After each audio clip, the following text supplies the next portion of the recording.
That was magnificent. Thank you so much. I am gonna go learn that song. But before I do that, I want to introduce you to my dear friend Mimi Sakon. Thank you. She only looks small, friends. She is a magnificent human being, and here she is. She's gonna make you laugh. Where'd she go? Where'd she go? But I need this. She's gonna make you laugh. I like this. I want this to be taller. So small. Thank you. I'm not that small. That's not gonna work for me, Denny. Come on. I'm little. Supposedly 5:30, but There we go. This guy knows it. It's 471 Main Street, right? Y'all, are you still with me right now? Say woohoo if you're still with me. I need a whoop whoop. It's the end of the night, guys. I know. Oh my gosh, it's like I'm a musician here. This is so many stories. Thanks for hanging out this long and stay until the end. Wasn't Tim awesome? I was walking in Memphis with you. I just want you to know. People were worried. All right, well, I do have a bit of toxic positivity because I've been telling everyone tonight that I'm headlining and that I'm not last on the open mic list. It's okay. Did y'all see the eclipse? No, not really. A little bit. Thanks, guys. I just want to know who was doing the marketing for that in Colorado, right? Because it was, I mean, they had everyone with the glasses and staring at the sun, and we didn't see much. I do think that whoever was doing that marketing could maybe take over a political campaign, for the love of God. Please, please don't make it be what it's gonna be. Oh gosh. All right, so my name is Mimi Salonen. I'm a stand-up comedian and a goddamn inspiration. Thank you. Thank you so much. But here's my story.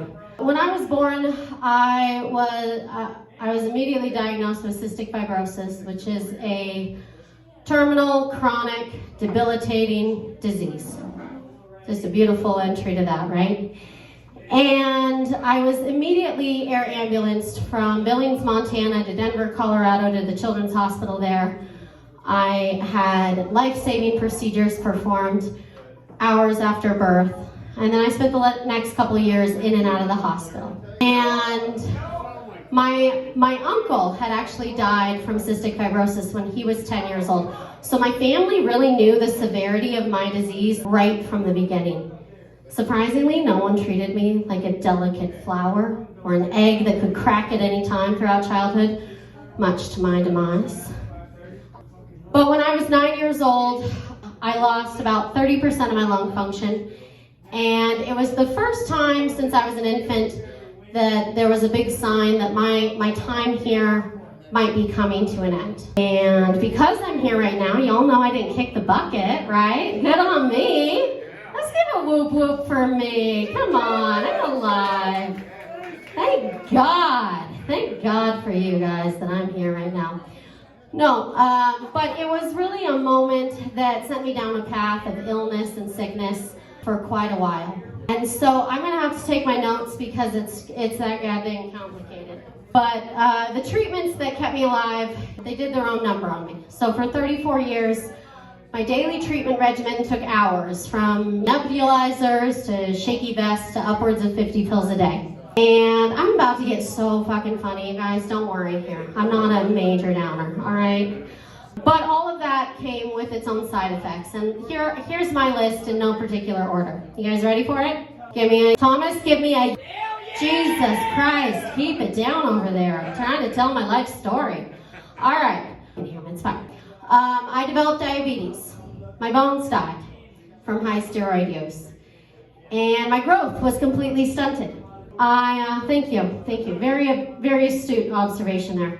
I was diagnosed with osteopenia, asthma, cancer, liver disease, kidney disease, IBS, general tummy troubles. Allergic bronchopulmonary aspergillosis, infertility, nerve damage, ADHD, heart arrhythmias, arthritis, autoimmune disorders, and of course, GERD. Honestly, if this table's dealing with it, I've probably got it too. All right, thank you for that. My body just is killing it at this aging thing. That was a pretty impressive list, don't you think? Let's take it in. You might be wondering, what's next for me, right? Off the top, I am really hoping to get AIDS. When we think of top diseases, the AIDS people have it, right? I would be fucking unstoppable. If I could add AIDS to that list, my family wouldn't be able to tell me no over anything. I'm actually trying to get it into the DSM-5 right now as its own condition. FOMO, terminal illness FOMO. I think I've got another condition right there. But the craziest part of all this is that I'm living. And most days, I try not to think about being sick because that would be a really big bummer. And I've heard you only got one life to live.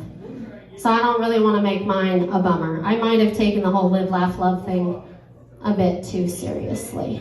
But I found that if I could make the nurses laugh while they placed a 14-gauge needle into my arm to thread a catheter up into my superior vena cava, then I was pretty much helping everyone deny their feelings and any discomfort of pain, right?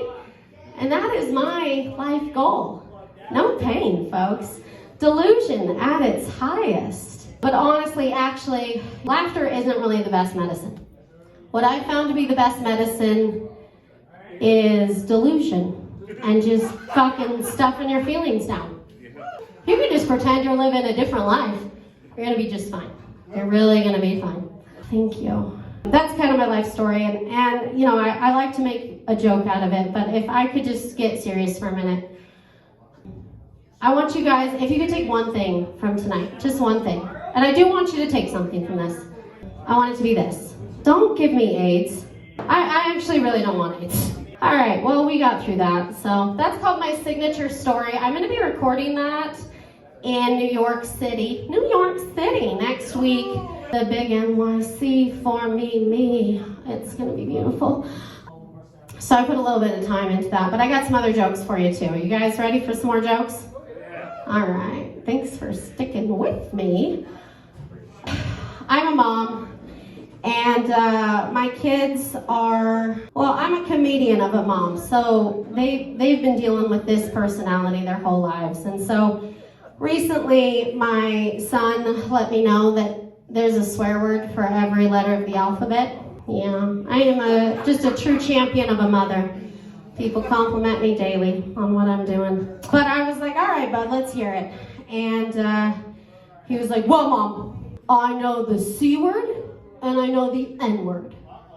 I was like, oh, okay. I was like, well, let's see where this goes. I was like, all right, buddy, what's the N word? And he goes, nuts. Like, all right, so what's the C word? And he goes, cunt. I was like, oh shit, well, got that one, good job, I think. Good job, buddy. No, but really, my kids, I'm an adoptive mom. Both my kids are black for the sake of this bit, but they really are. That sounds, no, they're both black. And so we, you know, I get into some really kind of muddy waters, as they say. And I've learned a lot. And I do think, you know, I'm a progressive white woman up here, all right? I'm living my best life. And so I don't, on this platform, think that I have the right to say the N-word, all right? I want you to hear that. I want you to believe that, because it's true. You don't. But also, I have a black son, and I gotta teach him about this, right? And so it gets complicated. So my kids, you know, I believe they have the right to say it, and I don't. And yes, Thomas, white on white. Oh, you said wipe that? Okay, that's what he's saying. So my son, though, recently, he's been like calling me the N-word. And I'm just like, hey, buddy, if we could not do that, that would be honestly the best thing for both of us, for the love of God. All right, honestly, right? Do you want to come talk to my son? You should. He should know better. He's a 9-year-old with power. It goes to his head, guys. What else do you want me to say? Exactly, Thomas, you full-size bodied figure back there. How dare you? Takes a midget to know a midget? This crowd is getting real feedbacky. Y'all have been quiet for a long time during my sets. You're getting a little too comfortable. All right? All right, the crowd work session, my ass. No, I don't like crowd work. I only like my own attention. Exactly. Don't leave yet, folks. We're just getting started into some weird stuff. All right, this is a joke I debuted here last week under just serious nerves and uncomfortability. Are you all ready to go to an extremely odd but true place with me? Yes, thank you. Except for Tim, who's leaving. But I did like your stuff, Tim, so thank you. You were phenomenal. Because you can't listen to me any longer is fine. Cry or think about this moment. Thank you. All right, y'all watch crime shows? No? All right, well, there's a crime show called The First 48. The First 48 is about the first 48 hours after a murder has been committed or a crime has been committed. It's the most important time, right? Recently, my family had the opportunity to be featured on this show. Really, for real. Because my uncle had been murdered. And so it's just going to be a really cool experience for us. I was hoping that it would be like my big break, right? But maybe Bootstrap's going to be a better place for that. But no, my uncle was murdered, and we did what any family would want to do with the information that his story was going to be featured on The First 48. We thought we should probably have a watch party. Right? Because that's what you want to do for your dead loved one. You want to honor them. You want to give them a watch party, a launch, so to speak. I don't think that anyone's thinking about what it's like for the families of victims on premiere day for all of these crime TV shows, right? Because it's a weird energy to hold. You should all probably feel pretty fucking guilty for your habits. All right, let me tell you what happened. But I'm going to turn the page on my story in case I get lost and scared along the way. Denny, thank you for this stand. It's doing its job. All right, so we thought, all right, let's get the chips, let's get the dips, let's get the candies out. Let's go over to the victim's house, my grandma's, and let's just celebrate this little moment. And we did. And that was probably weird, but it gets worse. Truly.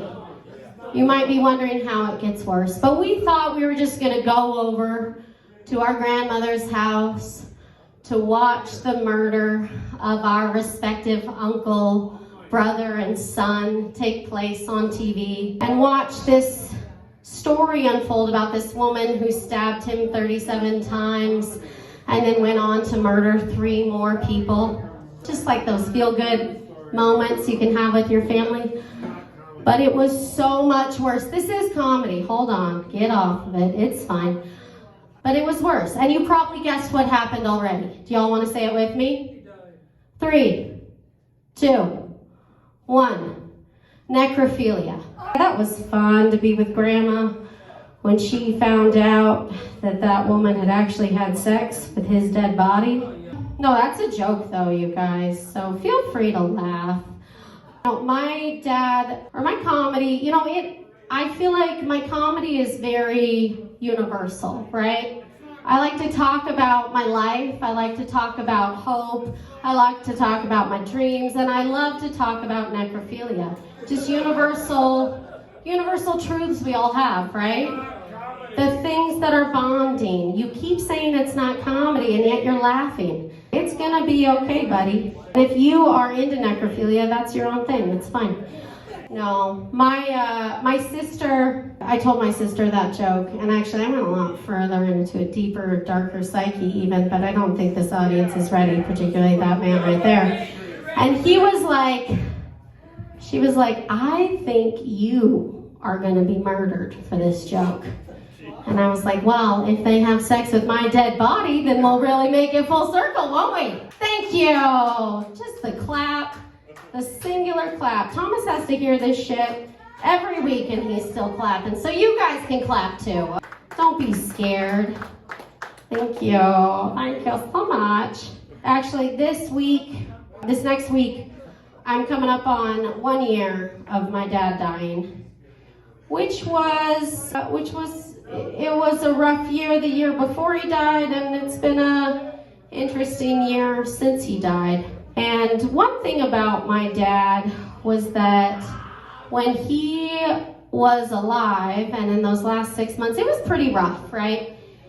And every day, he had some Alzheimer's, and he had cancer, and he had just being really old and confused, and worse off, he was poor.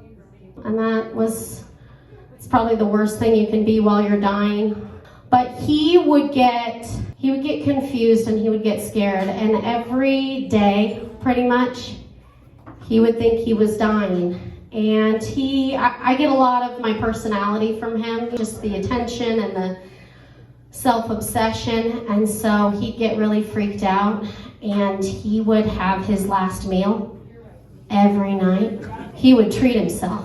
And he was always really good with money, but those last 6 months, it was like every month I'd just be like, Dad, we're over like a couple $1,000s. And he'd be like, well, I thought I was dying.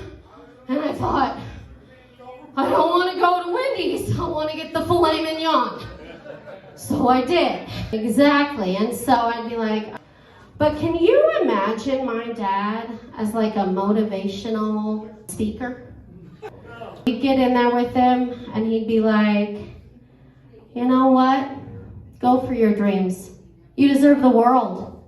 You can have anything you want. And also, you gotta do it before you die. Do you think I'm dying? We should talk about this. I think I'm dying. In fact, cancel your plans right now. I need you to have a last meal with me really quick. That's a real work in progress one, but I think it's gonna be fine. What was that? That's amazing, thank you. I do eat every day. So, Happy Meal. All right, well, let's go there for a second. I do think we're making too big a deal about pedophiles, don't you? Honestly, thank you. From the back, it was too excited, but that's okay. Denny told me I looked like a really sexy 9th grade teacher, and I said, I think I look more like a 9th grader, and he was like, that too, and I was like, don't say that out loud, Denny. Don't do that. You can get in trouble, buddy. But no, I've always been young for my age. No, I've always looked very young for my age. But I was also like thank God you're here to say that, sir. No, but I looked very young, and I was kind of horny too. I was putting myself out there. I just wanted to grow up so fast. I didn't want people to give me children's menus anymore. Do you know that kind of pain? You go in with your friend, and they're like, here you go, and here's a children's menu for her. I was putting myself out there, and I did. I had a very prepubescent look to me. Bit of a late bloomer, as they say, and I'm just saying, no pedo would pedo on me. Not a single pedo would pedo on me. My husband hates that joke, and I was like, really? I was like, you don't even like half my jokes, and he was like, no, I don't like at least 45% of your jokes, honey, get it right. But I was like, that actually makes sense. That's probably a good thing, because I'm kind of insinuating. Thank you. Bye, guys. I won't call you out too much, but I love you, so it doesn't matter. They could do anything to me. They're literal gold. No. I was like, that does make sense, because I'm kind of insinuating, honey, that you got like a little bit of pedophilia. So I'm glad you don't like my pedophile jokes, because I was married at the ripe age of 22, and I looked 12. I really did. I look back at that, and oh my God, who let that small, innocent 12-year-old get married? Jesus, what's wrong with you guys? All right, I'm gonna wrap it up here, you guys. Are you ready to wrap it up? No?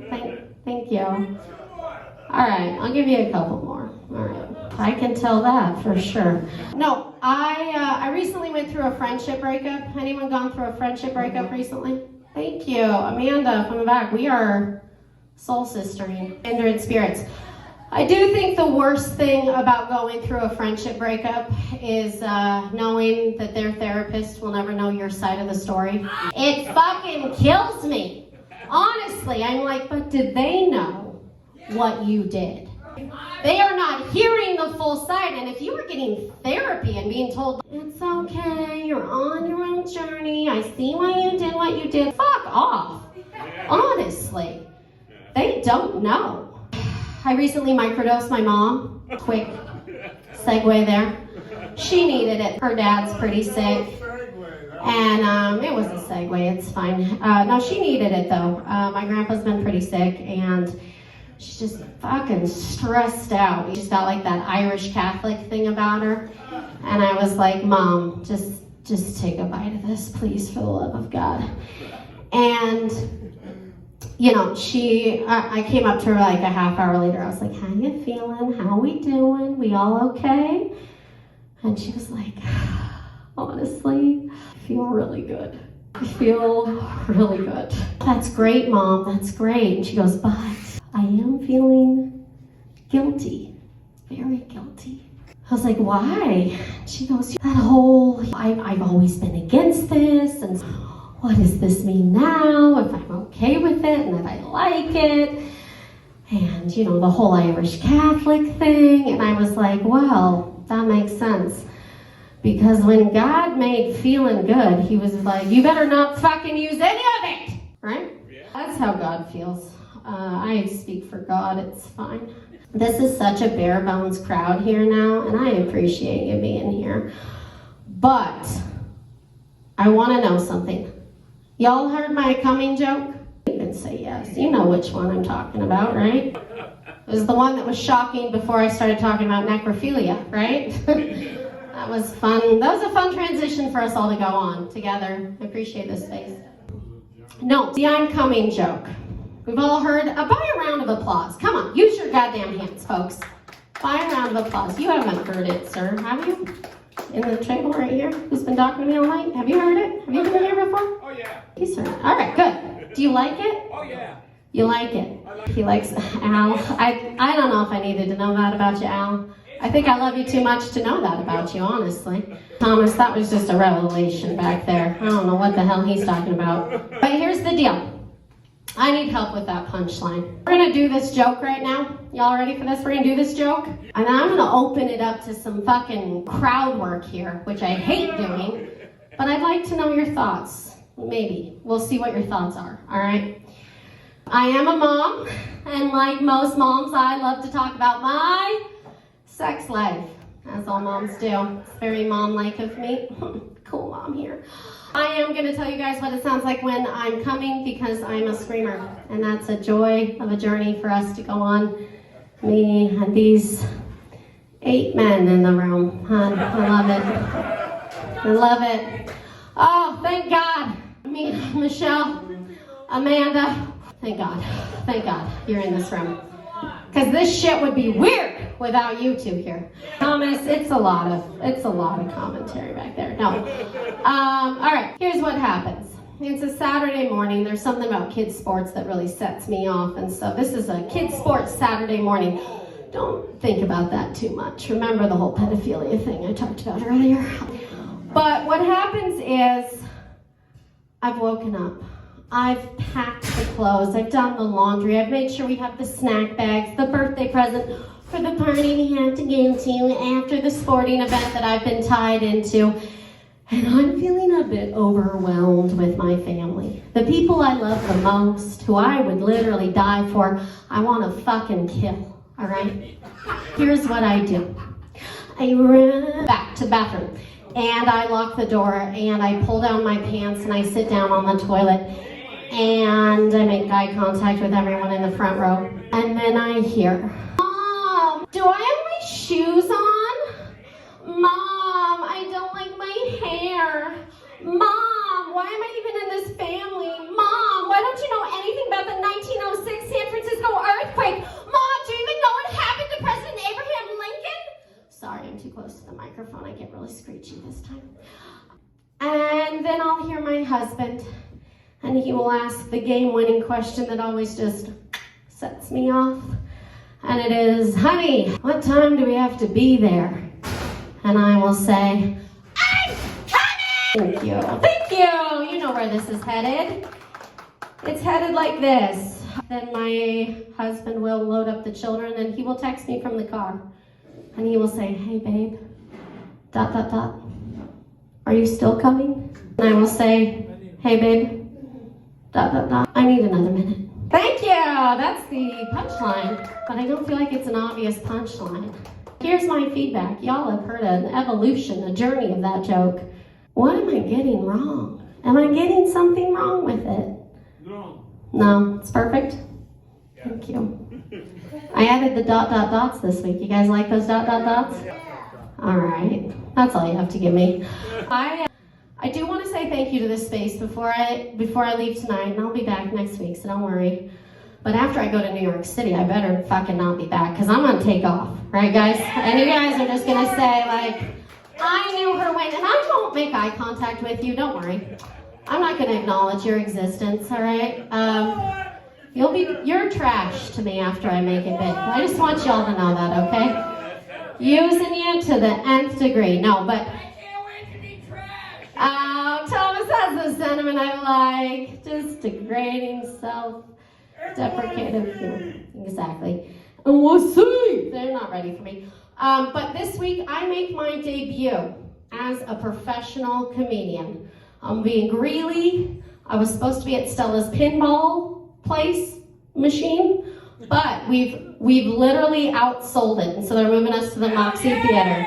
Okay, that probably has nothing to do with me, but I am not the headliner, let's be honest, but I'm very excited, and I just want to say thank you to this space, because you guys have been such a fun crowd, and you've helped me so much in this big fucking 36-year-old woman's dream. So thank you guys so much. I'm Mimi Salonen. That's the end of the night for all of you. Get the fuck out of here. All right. Hey, I just want you to know that Mimi entertained you for about 32 minutes. Was it really? Yeah. Appreciate it. Thank Good night, you. everybody. This concludes our Good night. performances. We'll see you next Monday, all right? And Mimi will be here. Thank you. Thank you. Thank you.